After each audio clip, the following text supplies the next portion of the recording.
Okay, so we're just looking at the straight movement. Okay, so here we've got a panoramic radiograph. Now, if you have a look here, does this piece of equipment look familiar to you at all? Do any of you have a plan Mecca at work? No?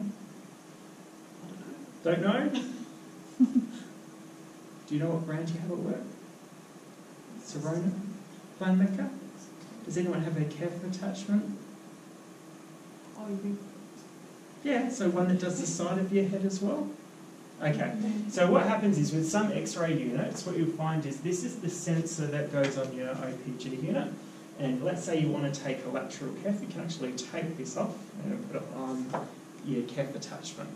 Only thing is if you ever drop it on the floor, you might as well just quickly run out the practice. It's kind of like the Yellow Pages commercial and the Not Happy Jan.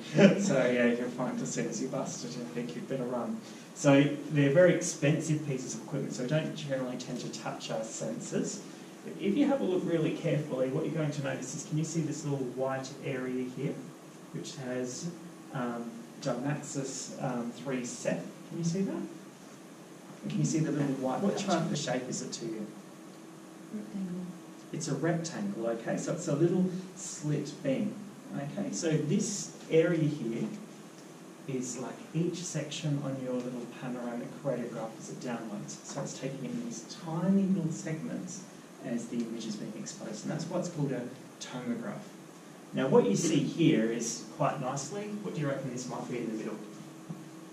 A head. A head, good. This one, what do you reckon this could be? A tube, okay? And this is your sensor.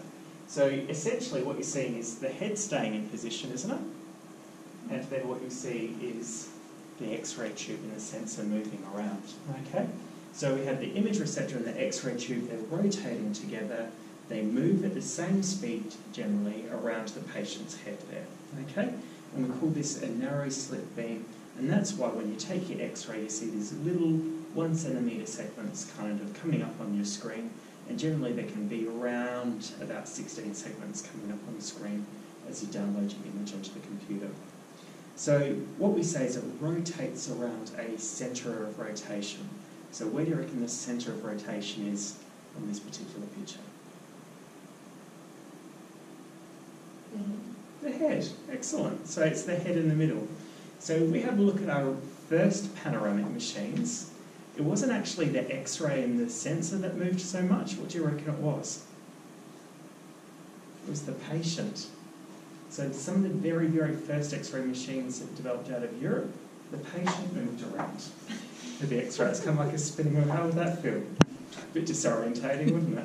So what you're going to find is obviously nowadays we actually have all these complex mechanics where the unit can move around. So let's start having a look at how these things move around.